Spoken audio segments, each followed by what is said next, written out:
Hi, my name is Marsha Caddle. You are with us in the Boiler Room, an H2P media production.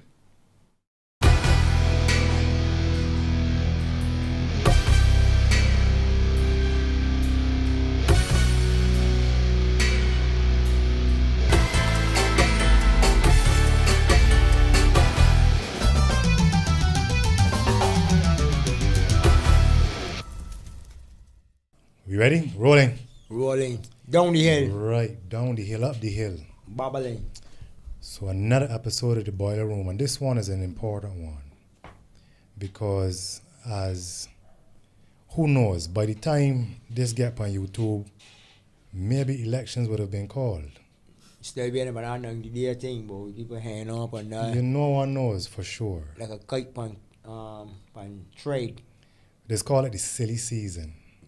But it's Oh, not really what? silly, it's serious business. I don't know. Oh, that what is never get is the name the silly season when they got such people that brilliant people that be running the country. But no, we Because got people make a mockery of it. It's supposed to be one of the most serious times, and yet you see persons slinging mud and making jokes, inappropriate jokes, and instead of addressing issues, we're talking about non-issues more often than we're talking about serious, very serious issues, especially in a time like this. So you're saying that there are people who make a mockery of a serious thing Correct. and turn the serious season into a silly season. Correct. And if in Barbados, the word politician that we were discussing earlier, Yes. because of this trend, is a bad word. Yep. If you tell somebody who's a politician, they say, well, F you. yeah, You know? it's true. Or the assumption is that they're a crook. Right. Or, and if they aren't a crook yet, they will be by the time they finish the term. So you know, Krystle, because you know come on board, but we have discussed this for a while, and Farai and Neil and I, and we have debated whether or not we should allow these people Yeah, to yeah. have such a bad we don't want reputation them. through the door in the boiler room. You know what I mean? Should we do it? Should we taint our show So I help with y'all take such the skills. scurrilous and Wow, scandalous this is quite the persons? intro. This does not necessarily apply to, the beautiful. No, this is not an intro. This is not an intro, I guess, because obviously we decided that, you know what, it is such a serious season that the boiler room cannot afford to not be involved, right? And we don't intend to make a mockery of it. Agreed. So we said, you know what, we need to have some politicians on the show. So tonight we have our first aspiring politician. And I say aspiring purposely because what that means is this person has not yet been tainted. Ain't make through that door yet. But Ain't the- make for them mahogany floors that are going in. She has not swam through the mud It's true. Nah, she ain't do nothing so. of the political swamp like some of the others. This is her first time seeking to represent the people of Barbados in politics. We're not Barbados. We say again, South Central. St. Michael's South Central. St. No, Michael's, she- South Central. If she wins, she will represent Barbados, man. Correct. She'll be a member Because of yeah, Barbados. she make a lot of in fact all And Barbados. that's part of the problem. People is think that persons get elected and they're only supposed to represent the people who vote for them. Yeah. No, but that person is supposed to represent Make key decisions that impact Barbados. She is a member of the Barbadian government, she or he. So I'd like to welcome the person who has put herself up Where she step For- up first. step up. She brave. She small but brave. to be the first political Yeah. guest, the come and guinea sit pig down. really. Who Thank knows? you. I'm You happy know, to be here. you know how we can handle one. It's true. You know what it's gonna be like.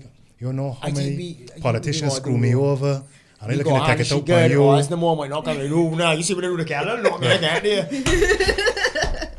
You understand? But in all fairness, and in the spirit of openness, you know, I feel comfortable with this guest tonight because I know her a long time. Yeah, he was telling me. You know what I mean? And I feel comfortable with the character of the person. We have had discussions before, and I tell her I am not so comfortable with the party That was politics, last year. B's and D's, and you know the affiliation. Yeah. I know nothing about the rest. Right. I know about you, Fair right? enough. And even you can't be so sure because you know you can't swear for nobody. I understand. But Marsha, I really welcome you to the boiler room. Thank you. I am very, very happy to be here. Yeah. I have to declare my hand early as well because I would not have known Marsha as long as you have, but I had a friend that told me I have to meet Marsha Caddle, I have to meet Marsha Caddle. This friend I trust completely.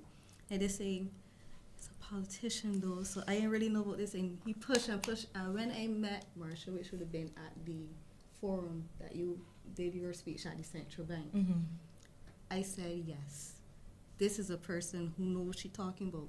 And then I went and looked into her background and I said, oh my God, she actually looks like a good candidate. And I started to get these goosebumps. Wow. And I just saying, wow, this is some person that I could actually stand behind in terms of intellect, relatability, and confidence. And it felt good to know that there was a politician, regardless of which party you represent, that was some person that I felt like I could look up to. And I thank him for pushing me to meet you. He's now very upset that I get to see you more often than he does. But I have to declare my hand early. I do like Marsha Caddle as a person, and I look forward to seeing how you are as a politician. Oh, that's That's a That's ringing a- Hold on. endorsement there. Warm Yeah, let welcome. me just say, you gotta be fair. You gotta be fair. I will You talk about the gotta be other ones fair. that I like You when I got get to be there. fair. You got to be fair. But I think that this is what I'm looking forward to about this conversation, because I think that even though I've known Adrian for years, I've known Krystle for a little while, but I don't know you. Yeah, so. don't worry. But Don't I do the do wrong think things when you get power. I do think that this is going to be a fair conversation, because I think y'all are fair Yes. people, and I don't think they're going to give me any special treatment. So don't be too worried about that. No, man, no special No. treatment in the boiler room. Because the hard questions still have to come, because Yeah. we're still with a party that may not have a full slate of candidates that would necessarily be seen as having the country's best interests at heart. So you still have to balance that in terms of how do you deal with that? Do we sweep it under the carpet that not every candidate might be an ideal candidate? How do we deal with the fact that other parties may also have candidates that may be well suited to representing the country? And how do we address the key issues that are going to impact Barbadians going into the next Right. season? Well, I think that the extent to which not every candidate of the Barbados Labour Party might be an ideal candidate is a judgment that each person will make. Certainly the fact that I'm on a Barbados Labour Party ticket means that I think that we have 30 strong, capable candidates, right? I will say that I didn't know what I was coming to originally, except beyond the leadership of the party, Mia Motley, who's somebody that I've always admired. But now that I have been, this is almost 2 years, July would be 2 years that I've been working with the Barbados Labour Party. I first sought the nomination in, I first presented myself in around summer of 2016. My nomination was in October, early October. So I became the candidate on October 2nd. But I can say that working with this team has been refreshing. You don't know what you're coming into. I knew that, I spoke to the leadership of the party, and I felt like, yeah, this is something that I can get behind. I mean, this makes sense. And I would not be, I know we don't want this to be a political platform, but I would not be telling the truth if I didn't think that the reason that I chose a BLP ticket is because when I look at the philosophy and the ideology of the party, it is something I could stand behind.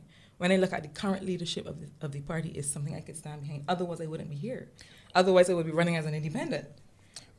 Well, we had Peter Wickham on the show. Uh-huh. I know Peter declares his hand Right. as a Mia Motley supporter. Yes. His argument is that you support the party based on the leader, that the leader is everything, right? But you just said, the ideology and the philosophies of the Barbados Labour Party and the feeling of many Barbadians, and I must say myself included, is that I don't really see the difference in ideology and philosophy, So Right. you would have to educate me as to what is the difference between the Barbados Labour Party and the Democratic Labour Party besides personnel. Right. Well, let me say this. I have always felt, and you asked me earlier before we started the formal conversation, whether I grew up in a political household. I didn't really grow up in a political household. I knew who my parents supported, but they made it clear to us, 3 girls that they were raising, that, listen, y'all need to inform yourselves about what is out there and make a choice. I'm not going to tell you who to vote for. Try and learn what is going on, and see who it is you think can represent you. But when people say, and Adrian, it's true that we hear that, there is no difference between the two parties. This is how I feel about it. I feel like whether it is the BLP, the party of Grantley Adams, or the DLP, the party of Errol Barrow, we have had strong leadership on both sides.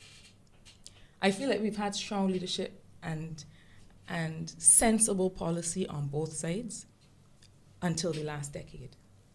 And I know we said we weren't going to jump into a political platform, but that's the clear difference that I feel. I feel like I can say to people, I can understand if you have had an affiliation on either side. Mm-hmm. But I feel that the people who happen to have occupied Parliament up until March 6th have actually let down their side, right? So I can stand behind the ideology of the BLP because I've always thought the Barbados Labour Party thought it was important for Barbadians to own land and not be tenants in their own country. And that's something that I feel very strongly about, because I think that when you live in a place where you are the descendants of slaves, where nothing has belonged to you, it is important for policy to drive you to a place of ownership. I don't think anybody in the DLP would disagree with you. That's fine, right? But I'm saying, you've asked me, how can I stand behind the ideology of the Barbados Labour Party? Mm-hmm. And I'm saying how I can stand behind it. I think land ownership, I think education, I think things like making sure that we have certain infrastructure development, certain access to technology, making sure that we move beyond a sugar economy to things like services and tourism and that kind of thing. Barrow is you put it aside. That's fine, but that's the point I'm making. I'm saying that on both sides, mm-hmm. Right, we have had a clear trajectory of development, right? Now. So the difference. So basically, before this current administration, you may have even gotten a ticket on either side. I wouldn't say I would have gotten a ticket on either side. I wouldn't say that, but I don't think that's what the conversation is about. I don't think is that. I think that, listen, the reason that I wanted to offer myself for political service is that I think that this is not any ordinary going down here now. And I'm being straight, right? I think that many of us may have sat back in the past and been like, okay, well, we feel as if because of the country is going in a direction that is okay with us, that we can get behind a lot of the policy decisions, give or take a few, because I can't say that I've always been on board. But I feel like we are at such a precipice now, a place that we have never been at before. And the reason I thought, I really thought, who else is it up to but me or you or y'all? It's our generation that is up to, right? I'm 39 years old, right? Like, the adults aren't in charge anymore. We are in charge. So I thought that it had to be now, because I really started to get afraid in a way that I've never been before about the direction Barbados was going. So when I go on the road and I'm canvassing, and people start to say, well, 40 years ago this happened, and 30 years ago this happened, I say to them, that may be so. But the truth is, I cannot justify what happened before I came. And I don't know that that's where we want to be going. I think that where we want to be going is to be saying, well, what is it that happened in the past that we don't want to take forward at all? Governance issues, and Krystle, you talk about this all the time. Some of the things that we know, listen, if Barbados is to go forward, if we are to shake off a lot of the foolishness that has defined politics, these are the things we have to leave behind. But I think what's perhaps more important is, what are the things we got to take forward? I feel there's an opportunity. As dejected as some of us might feel about where Barbados is, I feel there's an opportunity to say, listen, on both sides, foolishness happened, right? And a new politics means that there's some things that we're leaving behind. You have a hell of a job now convincing people that this Barbados Labour Party is different from Barbados Labour parties of the past. Right. Fair enough. Hell of a job. Yes. This is the first time, and again, I say, you made the point about what Peter was saying earlier. I feel extremely confident to be led by Mia Morley. This is the first time that Mia is taking the Barbados Labour Party into an election, and were we to win, would be Prime Minister. So that's a clear difference for me. And that is the important difference for me. You know, it's when I talked to her for the first time, I saw somebody who was not performing, who, first of all, the way that I met her is that she was seeking my input. She was like, okay, you're a young person, you have a particular background, you have a particular perspective. Tell me some things that you want to see. Tell me some things that you think we are not getting right. And I realized that that's what she had been doing for some time. And the fact that it is not consultation for consultation's sake, and that from what I've seen in the last 2 years, the people whose advice she seeks or whose guidance she seeks, whether you are 16 or 26 or 36, that it means something. It ends up somewhere. It's not just rhetoric, right? That was the first thing that made me feel encouraged. But then when I heard her talk about the types of policies that a BLP government led by her would seek to implement, I mean, Krystle, you were talking earlier about getting goosebumps. I started to feel excited. Because this sounded to me like somebody who was more about the development than about the politics. You know, when I go to somebody's house and they tell me that they don't get involved in politics, because that's the other thing that we fighting against, right? And I say fighting against it because the sense of opting out is going to be our biggest downfall as a country if we don't try and re-engage people, right? But when I go to people who tell me and they say, well, I ain't about politics, I say, listen, all politics is the process by which you select or elect the people that are going to guide the country in the business of development. Politics is the process, but the development is what we are here for. Development, transformation, helping people go forward, helping people live. The politics is just the process. I have to present myself to you because otherwise how you gonna know what I'm about? You can't really say I don't get involved in politics. If you travel the roads, you involved in politics. Because people, that's you catch the a thing. bus, you involved in politics. Agreed. You pay taxes, you involved in If you want to go to politics. your But hospital. Adrian, there's my thing, right? As far as you know what is like quiet. You hear me saying that. My thing is this: people say wrong election time, politicians mouths get sweet like molasses water, and right after that, Don't see them. you don't see, you don't hear the constituency offices shut down, the email change, the phone numbers change, and all of that. Yeah. I went through that already. But I ain't gonna call the politician man here. And right now, we're actually here in power right now, but a lot of people that open me went through that. What the BLP can do now to change that, because we already know he already branded up. We're like, he ain't really check for people and he never really look out for the people. So now y'all gotta come and change the whole perspective of him. Right. Or he gotta do it himself. Yeah. So why when you want to empower, as we say, why you can't help people from your communities? That's we one or the other man and then your friend, what? Y'all don't talk. Okay, so you're asking, if you are in opposition and you are the MP, why can't you help because you're not a government MP? Yeah. And I'm glad you raised that, because I think people don't realize a lot, and Santia talks about this all the time. When she first won her seat, she was disappointed because she would become an opposition MP. And you don't have the access, you don't have the resources, you don't have access to any real policy because you're a minority. You don't have the majority in parliament, right? So even though you will come and you will remonstrate about all of the things, the injustices facing people in your constituency, they don't have to listen to you.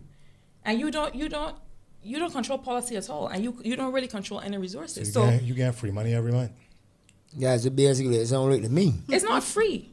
It's not free. I You're mean, a member. if you're If you are doing then that, that's only free money to You're pulling me. a salary for nothing. But we mentioned this earlier, which is representation. Members of parliament are meant, this is what you're meant to do. You're meant to know the issues that are affecting your constituents, and you are meant to take those issues to parliament to say, well, listen, this proposed policy is going to, or legislation is going to affect my constituents in this way or in that way or in that way. I think it's a good idea for that reason. I think it's a bad idea for that reason. That's what you're being paid to do. Now, you will find that a lot of opposition MPs, and I call Santia's name in particular because she is one of the ones who I think has done a very good job of this. You'll find a lot of opposition MPs are very resourceful about how they're able to help the community. I mean, even in my constituency in the last couple of years,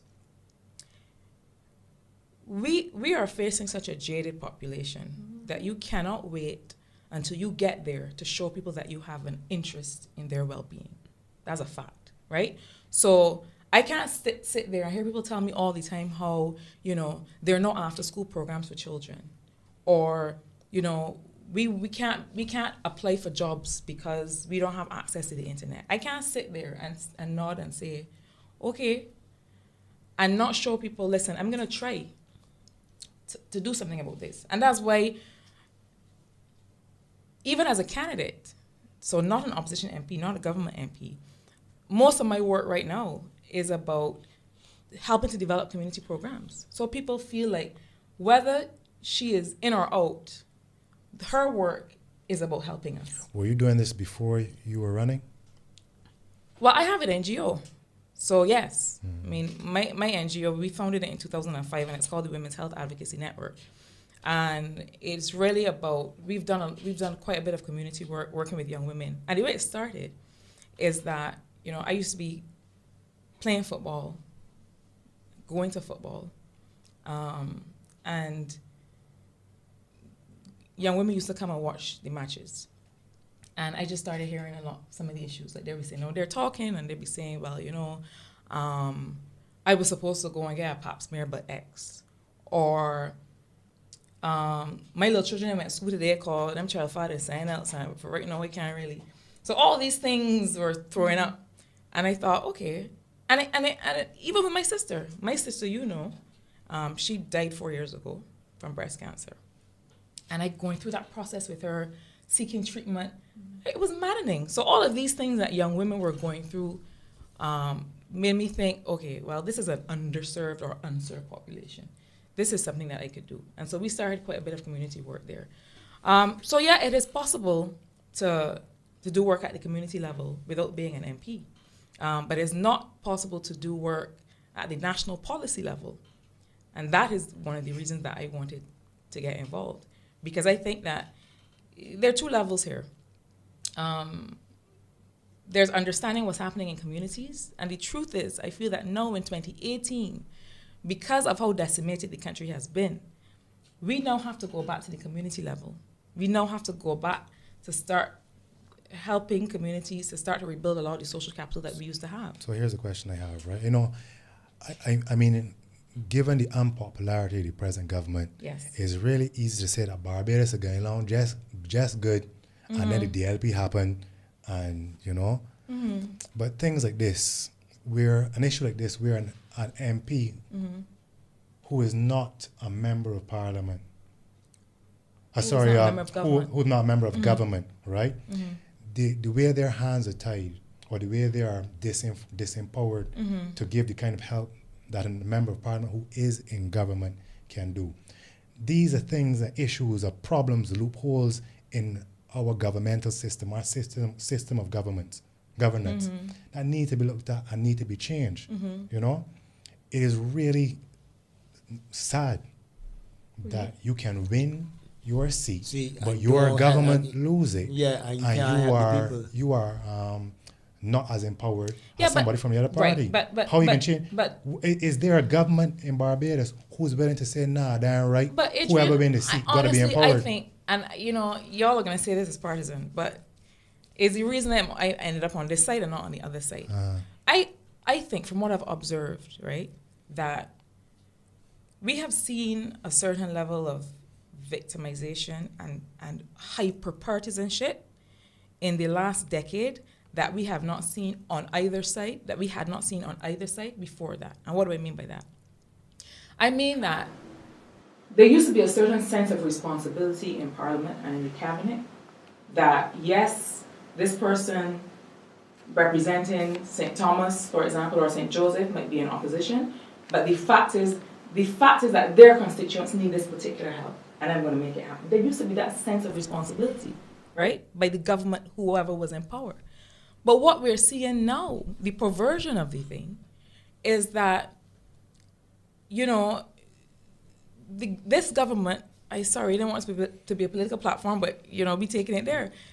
I feel as if this current government is playing politics very far into, playing politics for the duration of their term. So that what happens is that the constituencies that have opposition MPs suffer in a way that opposition MPs' constituencies did not suffer before. I know. I can't say that you're wrong or right. I know that for as long as I know myself, people have been saying, we MP can't do nothing because he ain't in power. Mm-hmm. This is under successive government. Mm-hmm. So I know if I buy that. But even if that is the case, mm-hmm. what that means is the system allows for a certain level of corruption. I call that corruption. Right? It ain't bribery or thieving, but there's a level of corruption in the system. Yeah. And how do we change the system so it is not possible? That's the integrity legislation too. Mm-hmm. You could argue, we never had integrity legislation before, and the government never thieved like this one. Somebody can make that argument. Then the point, when the new government come in, if a new government comes in, will they make it so no one ever can get away with the kind of things they're accusing this government of getting away with? Because that's my problem. We are now saying that we're going to depend on the integrity of the next party to not use the loopholes that the current party has used. Let me be fair, is alleged to have used. So that is the problem that I have. I am blowing. If you're not going to make movement to close these loopholes, then you're going to tell me we again have to depend on their integrity. And then if it doesn't happen, what do we do? Because the disenfranchisement that we feel will magnify to another level, because you couldn't feel that comfort with them. You get the new person, and the same thing happen again, and you can feel like... You know what I think is a big part of the problem? It is that we have maintained politics and political activity and what happens in Parliament and what happens in Cabinet as a black box, right? So it's almost as if people have to wait for us to come and give them information, where I don't think it should be like that. I don't think that we should have... I think there should be a certain level of information or a certain degree to which information and what we discuss and what we do at both at the constituency level and at the national level is clear for all to see. In fact, I think that this is why new candidates like myself find ourselves having to push back against this apathy, is because politicians have made this thing seem as if it is a secret, right?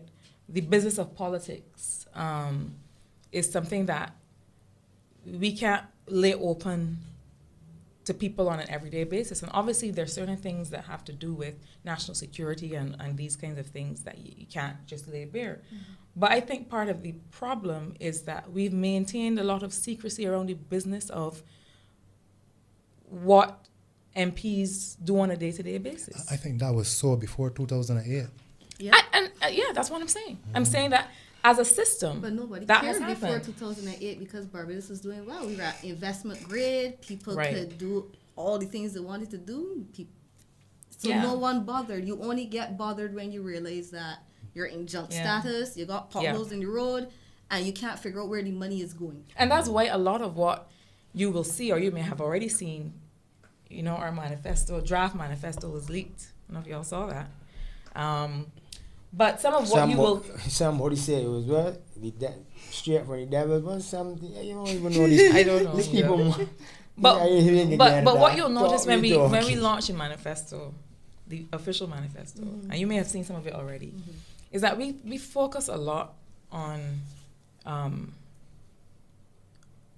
the idea of local governance, which is, it needs to be about the business of running communities, and this country has to be about more than just the 30 of us in Parliament, right? So you have to decentralize some of the power, not in the constituency council way where people were appointed, because that is also clearly open to patronage and to decent political interference.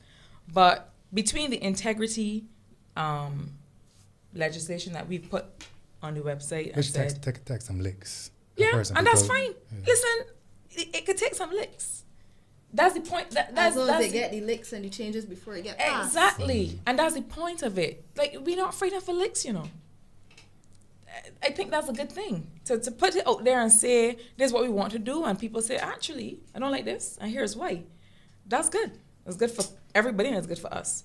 But between the integrity legislation and the discussion of local governance and how it would work, the idea of transparency of information, I've worked with data all my life as an economist, and I've never understood why we could not publish certain actual expenditure decisions of government. Like, why is it that money? That's the point. I mean, I did some work with Jamaica, before I resigned from my job. To run for Parliament. And part of what we did was come up with a system to have certain expenditure decisions, especially key expenditure information, projects and programs that are of real interest to the people of the country. Have it published on a real-time basis. What are you spending when the day comes? There's no reason at all why we cannot do that. And, it is something that I would like to see. It's something that I raised with my colleagues. And they also think that there's no reason that we can't see that. The idea of open data. Like, what's the real situation with the unemployment? What's the real situation? Stop sitting back and waiting for the central bank government to come and proclaim this and that. We should be able to look at it every day. What's going on with the foreign reserves? Instead of waiting for somebody to come and say, well, actually, this should be something that we pull up a page and it's ticking across the top of our, and it might be because we have low levels of trust, and I admit we have low levels of trust, that at first we might have to have somebody else say, well, this is correct, because they're not lying to you, this is correct. But I don't think that I'm an idealist, but I do think that it comes to the point where we return to the place where we feel that we can trust the people that we have elected, because otherwise, what is the point? So I think there are all kinds of ways. That's what you're meeting on the streets. People saying there is no point. I think that a lot of what I'm meeting on the streets, to be honest, I'm meeting some apathy, but I'm also meeting some hope and some energy, for people to say, for people to feel like they can get involved. Again, I feel like people have really felt left behind. Right? And I'm not going to tie that to a date that it started, but I do think that people have felt left behind. I think that one of the things we've done as a political class that we've done a bad job of is communicating with people and letting them know what is it that we're trying to do here. Horrible job of communicating with people. Yeah. There's the thing where it's here, right? Because me, as work in a barber shop, so you see a lot about politics from all different walks of life. As be on the street, I in an office thing, people say this, and this without a shadow of a doubt. People say, look, you elect the D's, it's one thing. You elect the B's, it's the same thing, but it might be saying different. What's the difference between the two parties, other than people? What's the difference? Yeah. Like, you know what I mean? What we can look forward. People out there actually want something to look forward to, want a government to look forward to. Yeah. If you was a leader, nobody don't want to look back and see you at the back of the park. Right. And right now, this government that in power, they're at the back. Nobody don't even look at them no more. Right. I think that we, like you say, have forgotten what leadership looks like. And I think that we... you know, we have a prime minister who, until about 2 weeks ago, has not been communicating with people. Quietest prime minister in history. And I also think, you know, I made this point the other day. This is the first time I have seen, and I've worked across the region, this is the first time I've seen a leader of the opposition be so heavily depended on for national leadership. I don't know if you all agree with me or not, but I feel as if there has been a vacuum of leadership, and I feel that Mia has had to fill it. You know, so I think... I don't know that I've seen that. I feel, from my reading of the situation, I feel as though she has even taken a step back. How so? There are a lot of things that I would have expected to hear the opposition more vocal on that I haven't heard. Like what? Like what? I can't think So of much that. things going on in So Barbados. much- Okay, no, so no, let me give you an example of So what much I going mean. on. Let me give you an example of what I mean. The sewage crisis, right? And you know, sometimes because I am a candidate, I know that you will hear everything I say through that lens. But I'm a Bajan, right? Up until 2 years ago, and I'm still a regular person. So I was actually horrified by the idea that we would be going through something like this, and we would not have a statement. We would not have a prime minister who would hold the country's hand and say, listen, this is how we're going to take you through it, right? And Mia had to be the one to come forward and say, all right, I know y'all thought this situation was under control. It is not. This is the way that I would handle it, right? And she has done that on a number of occasions, on a number of issues. I don't know if that's assuming national leadership. I think that is doing your job as I a leader don't of the think opposition. I don't think it's assuming national leadership. That's not what I'm saying, because she can't assume it and she's not so presumptuous to do that. I think what I perceive from people is that they're looking to her. They are looking to her. They're expecting her To respond To- on national But that's To the only respond on obvious national thing issues. when you got a prime minister that don't say nothing.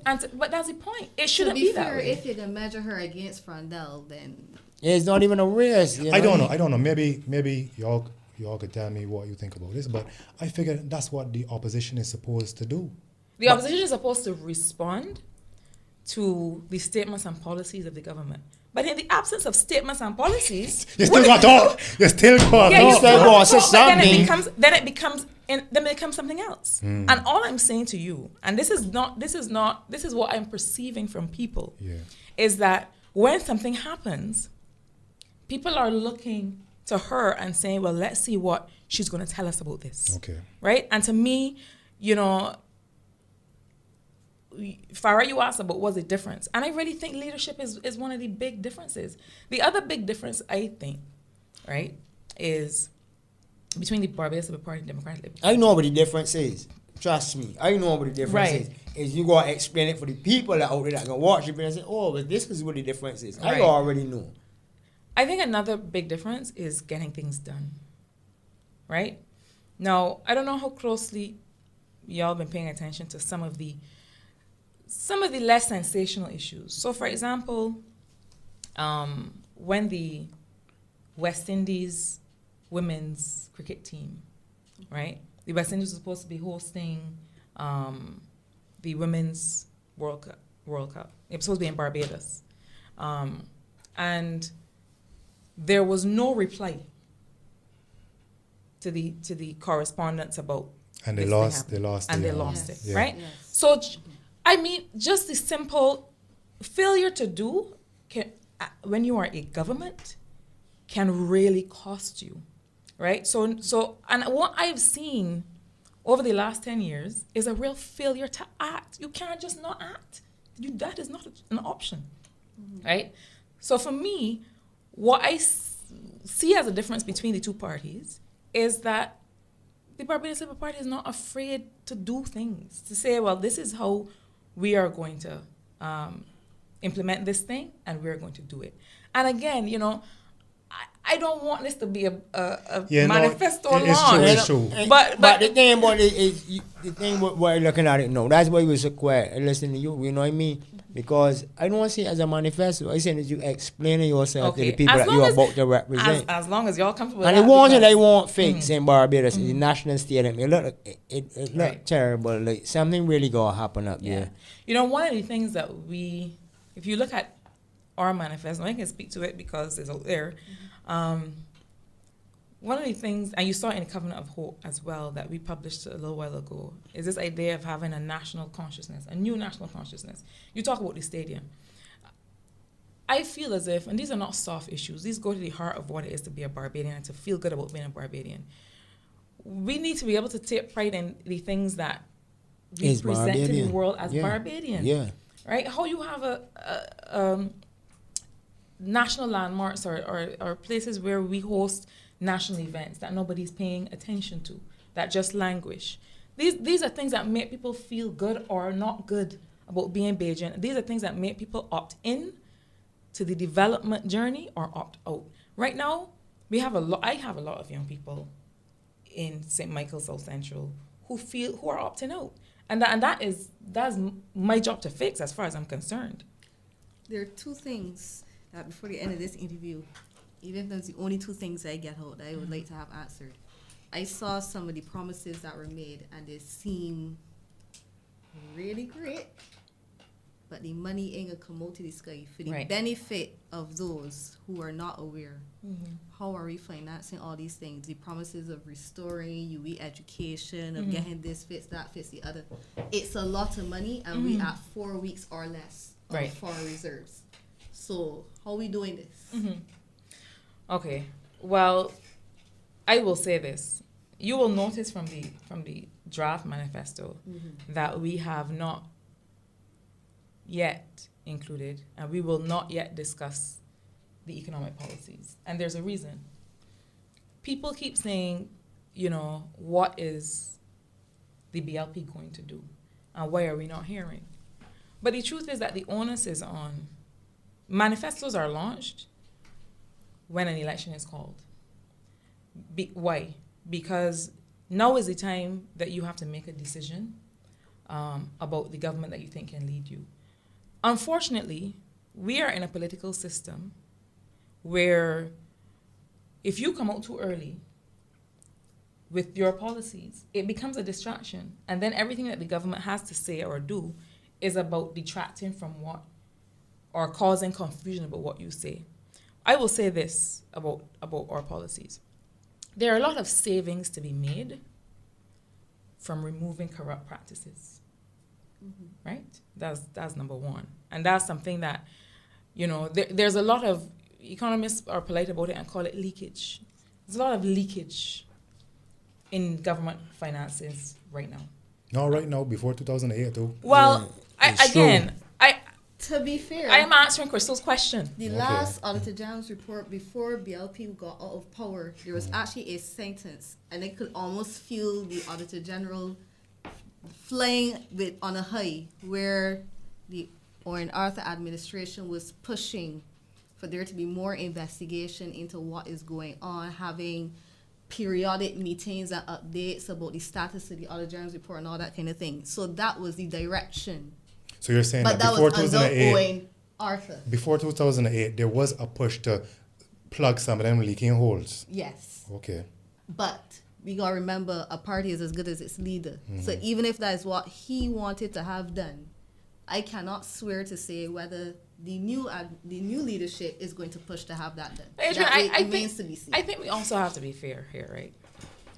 And as I said to you before we came on air, I do not intend to spend what energy I have trying to go back and say or trying to give the impression that the last BLP administration was perfect.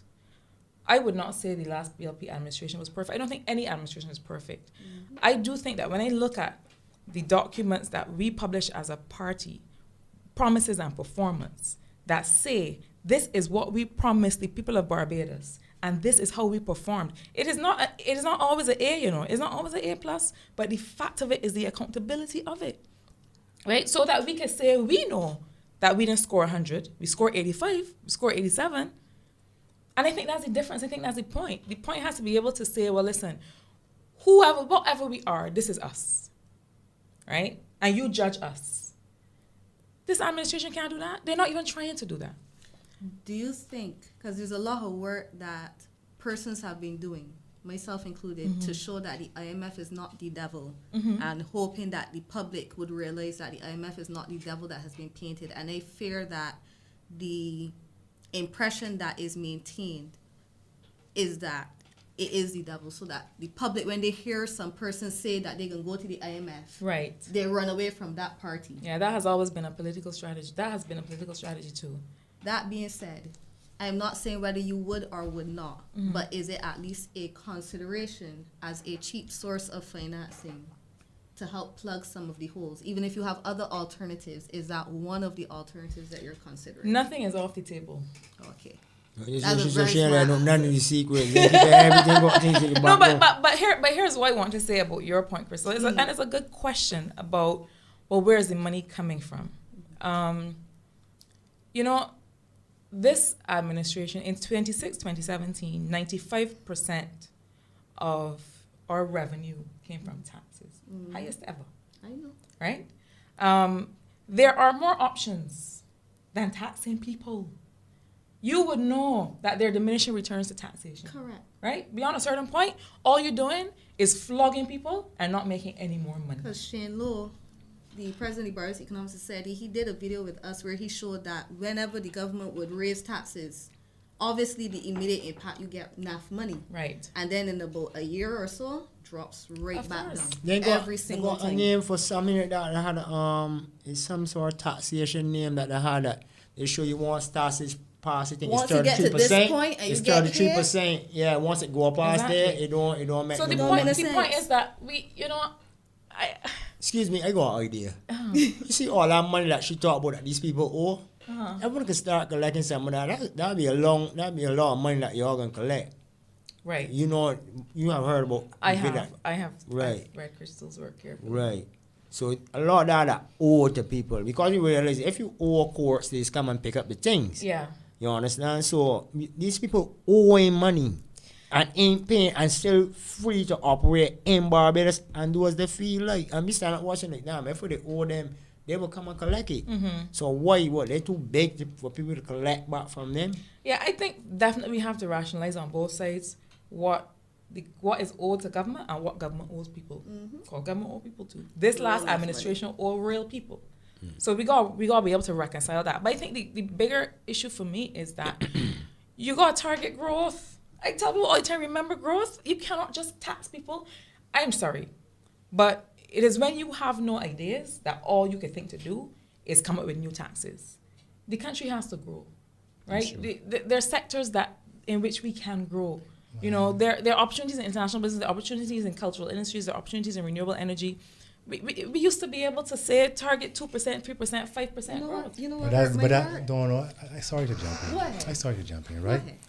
And it ain't that I defending the government because I think everybody doesn't know the feelings of the president. Or everybody has a sense of the feelings of the present government. PPNSRL. Right? Where's Stamper? Where's Are Stamper? people not PP. supposed to live? Rasule. PPNSRL.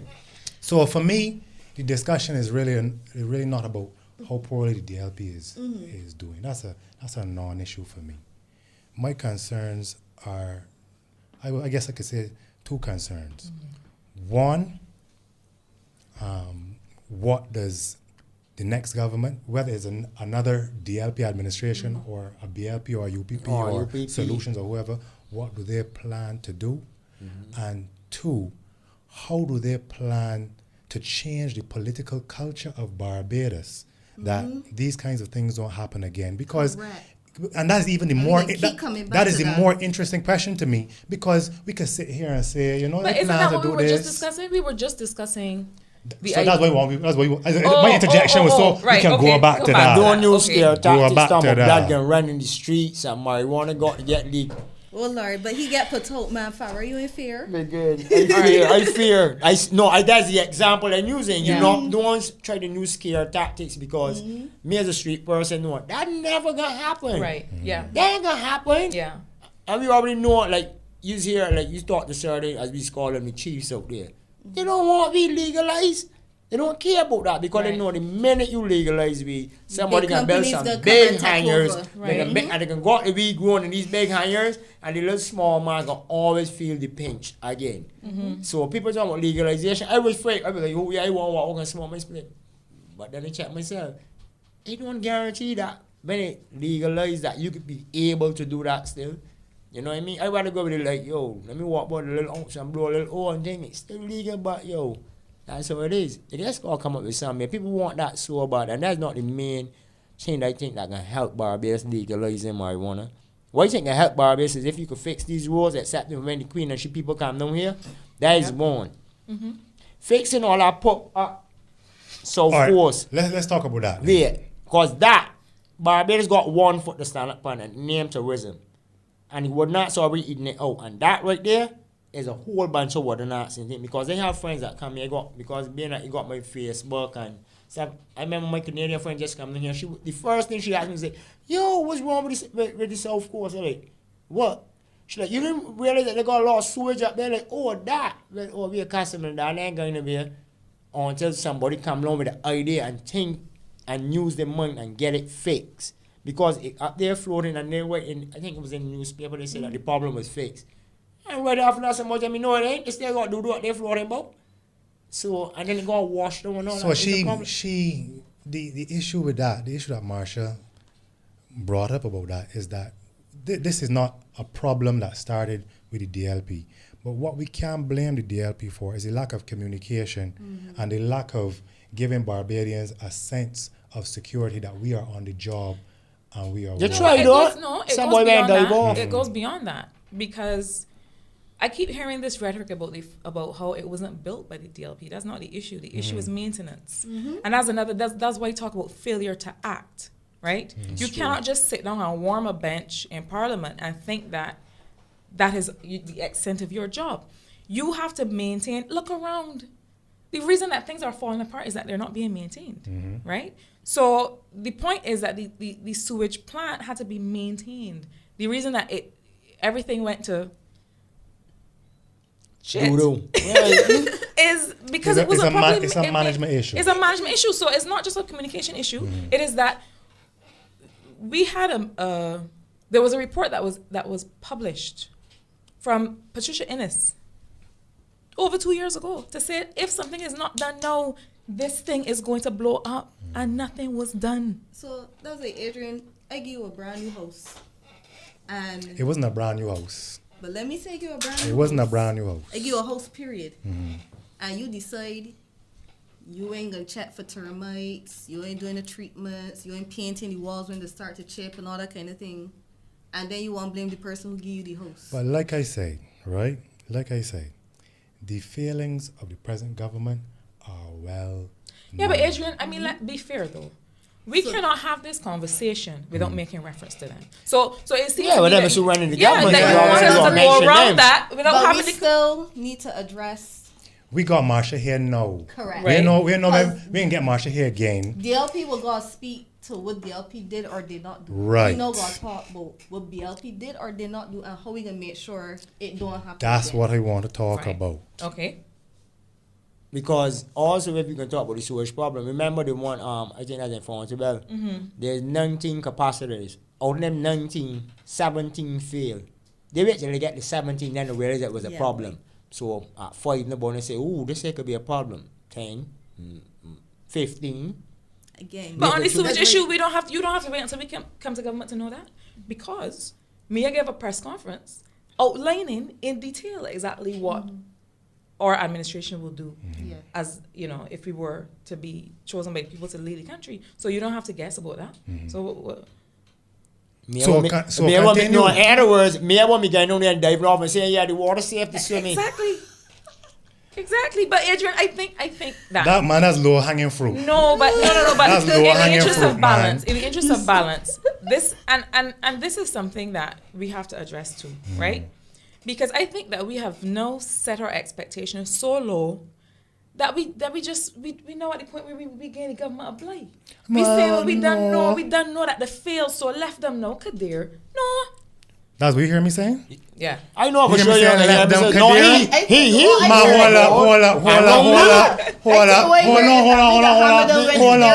hold on. We gonna invite the DLP in here too.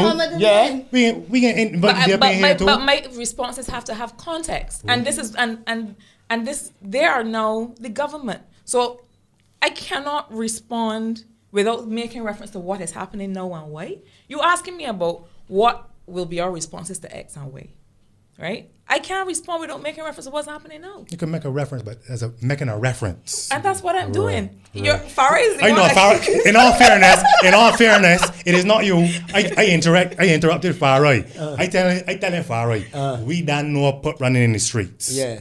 Let me hear from the prospective candidate going forward now. Not only about put in the streets, but like I said, this government was allowed to do this by the people of Barbados. Right. The people of Barbados, with their apathy, with their lack of involvement in politics, with their hands-off approach to politicians, allow this. Don't forget to win a second term in office, you know. It's true. Don't forget to win a second term in office. So I'm saying, So give him a chance. my concern, the question for me is how will the next government of Barbados empower the people of Barbados and change the political culture of Barbados? Right. That this cannot happen again. Okay. I think that the next government of Barbados can provide the opportunity, can provide the environment to change the political culture, but I think it's up to all of us to change it. A couple of weeks ago, we had a meeting where we introduced the idea of local governance, right? Where we have in every constituency people's assemblies that are elected by people of the constituency, elected, not appointed. And where a part of their work, which I am excited about, is keeping government accountable, so keeping the MP and the government accountable for things like services in the community. So things like how the hospital is running, things like how the polyclinics are running, what's going on in schools, so that, you know, there's a system for saying to the MP or to politicians, this is not good enough, and there's a way to do it. And who's going to establish those systems? No, a Barbados Labour Party government would do it. But what I'm saying is, that's why I said we provide the framework, but it's still up to people to get involved. Because here's my concern. I've had a couple, let me give some examples. The last show that I did with David Commission, Chris Turton of the Bar Association, and Verda de Pisa, we talked about the Police Act. We went around a whole rigmarole about how dangerous it is, the potential impact, everything else. The fact that you ain't had no input from nobody, it just get passed, and this is something that we would like to be able to have a say on because of the significant impact it will have on us as citizens. And at the end of all of that talk that we put down, we hear it don't make a difference because it done gone through anyhow, and there's nothing we could do at this point to change it. And this is what I mean by my fear. How do we make sure that never happens again? And if it does happen again, what recourse I got as a Bajan? Because I might not be able to depend on the 285,000 Bajans to get up and say anything because they don't feel as though it ain't gonna make a difference.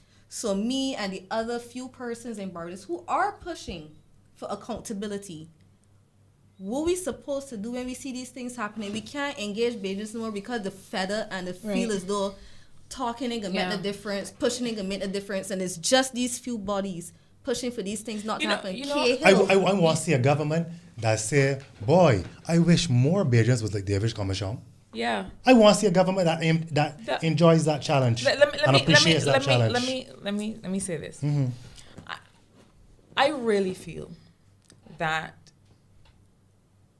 the people of Barbados are going to have to see inclusive governance in action before they believe that it can happen. I agree. Right? So we've talked about things like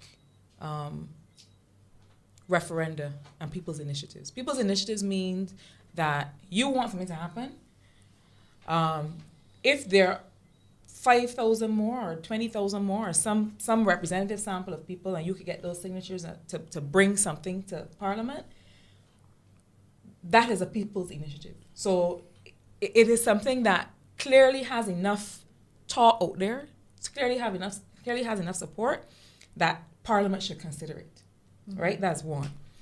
The idea of having consultation on policy, and that's why I get afraid, because I feel as if Bajans forget that there are things that used to work. We used to have a town hall meeting system, right? Lots of countries all over the world have it, where you bring draft legislation to people, and that's why the people's assemblies are perfect for that. You bring draft legislation, just like how we bring the draft integrity bill, and say, this is what we have, what do you think about that? And give people an opportunity. This is something that used to happen in Barbados before. It's happened within the last 10 years. So, well, at least with the cultural industries bill, there were consultations about that. Exactly. So I mean, it is possible to have a consultative process, and to make people feel things like referenda. That if something is important enough, that is not up to the 30 of us, that y'all go, binding or non-binding, y'all like go. This one where, as far as I'm aware, they didn't have a town hall, they had a consultation, they had nothing. But Krystle, that would not happen. And I mean, it's one thing for me to tell you so, but I would like it to be the will of the people. I know you got the faith that it will not happen. Yeah, but I'm here talking about what's going to happen when you all get your 5 years, if y'all get your 5 years, and we don't see it happen, what recourse is there for us? Because right now, I feel as though we're being held to ransom by the fact that there is nothing legally that we can do when these things happen. Nothing. These are things that need to be looked at. So if I am going off of the fact that of your faith and it don't work out, I'm praying it works out. It's not faith though, it's policy. It's policy. That's why I said. That may or may not get put in place. It may or may not. But Krystle, the truth is that I can sit here and talk till the cows come home. I could write manifesto till the cows come home. It's not about hope. It is that it is demonstrate. Because when I sit here from outside government and tell you, yes, we're going to do this. Okay, great. But we have to demonstrate. Right. And you know what they say. It's a tough position. I promise it's a comfort to show and to prove. Yeah, show and tell. Nothing else more that you could do other than tell people this. So it's really a tough position that you're in. But people that have lost faith. But I know that, I feel that Bajans at this point are going to be receptive to positive movement. I do.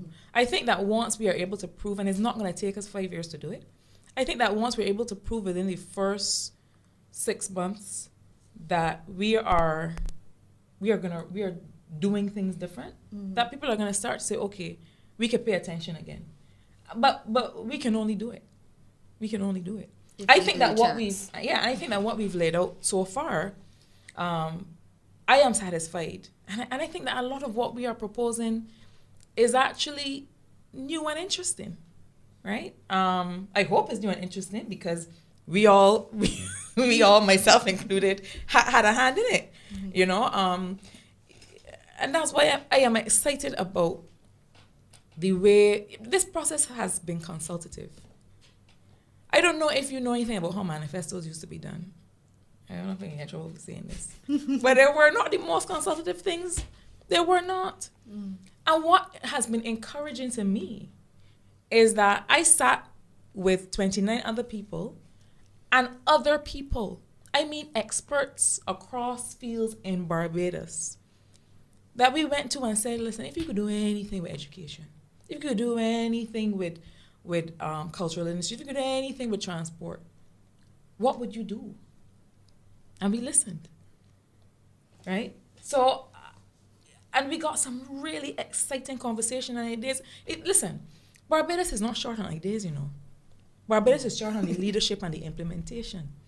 We have some really engaged and smart people, including on blocks. A lot of great ideas come from fellas just like me and saying, man, if I had this to do, it is what I would do. But first you gotta listen. Well, first you gotta go. And then you gotta listen. You understand? And I feel excited that we've been able to do that. And Adrian, not to tell her our business, but you know me. And you know that if this was business as usual, I would not be here. Because I'm not about business as usual. I ain't gonna lie. I respect you, Marsha. I really do. I ain't gonna lie. Maybe my cynicism, I don't know which is greater, my respect for you or my cynicism of politics, but I do respect you. Yeah, it's got that conflict too. Before we go, now that I have two economists here, this is something that I am concerned about. And that is the discussion about the state of Barbados is heavily dominated by economists and economic discussion. Mm-hmm.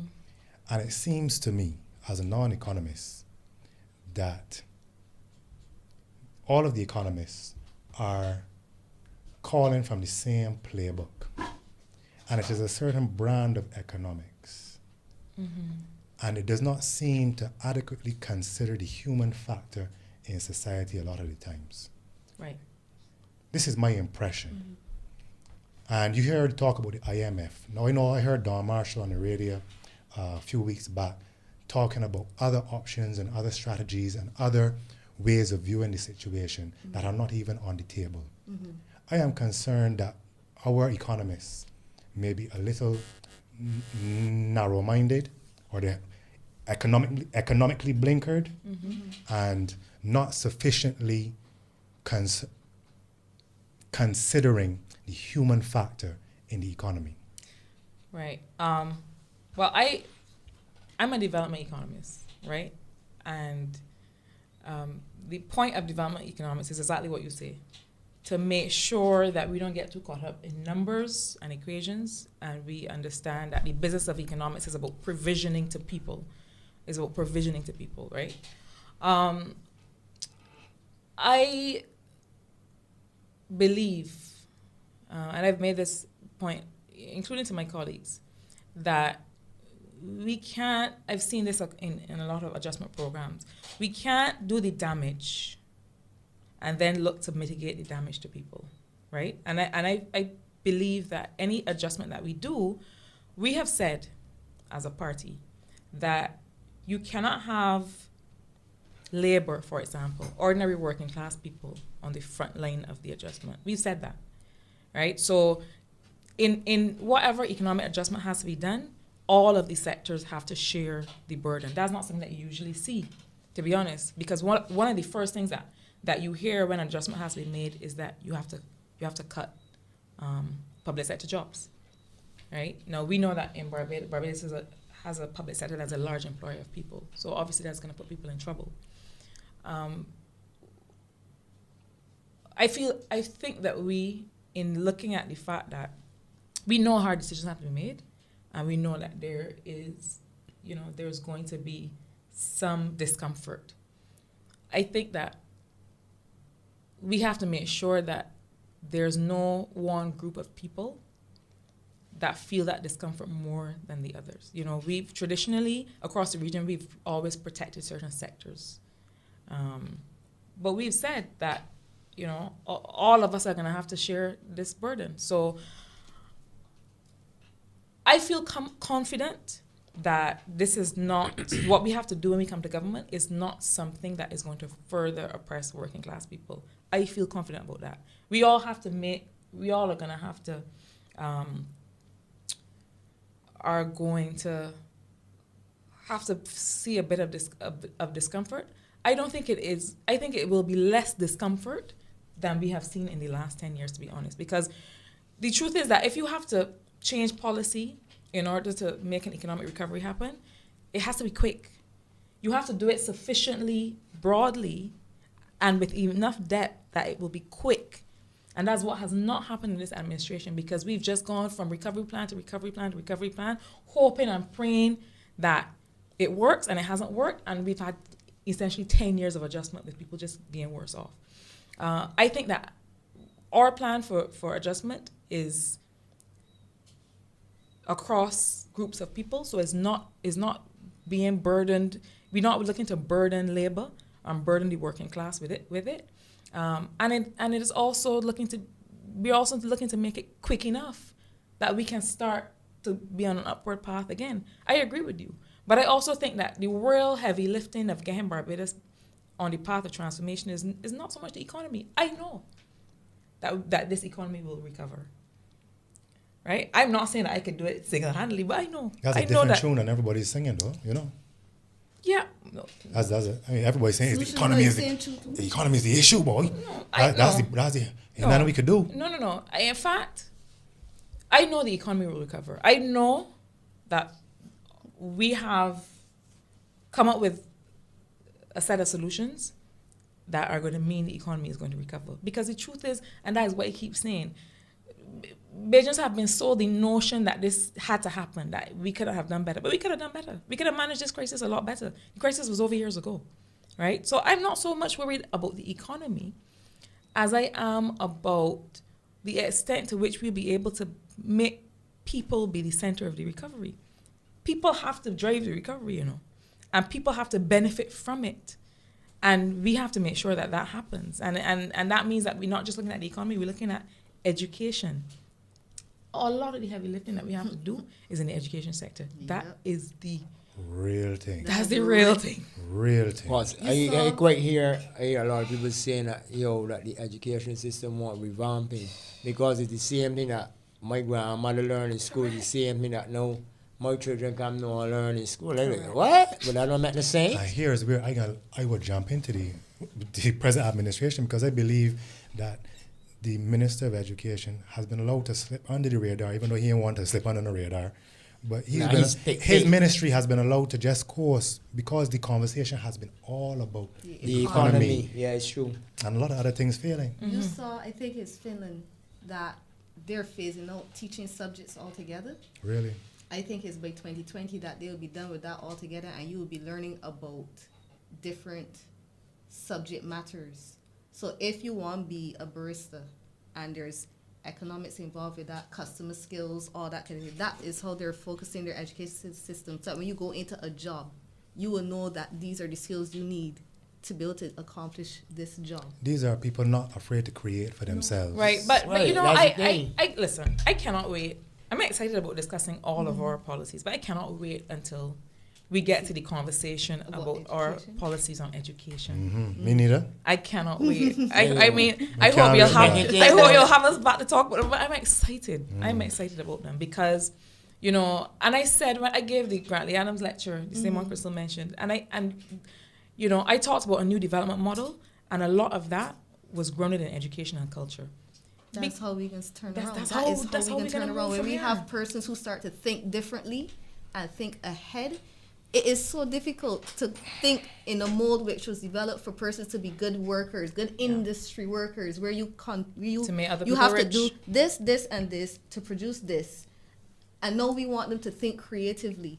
And you're being punished if you make a mistake. You feel as though people understand that? The people that you move, the circles that you move in, Krystle, people understand this? You catch that look? You catch that look when you feel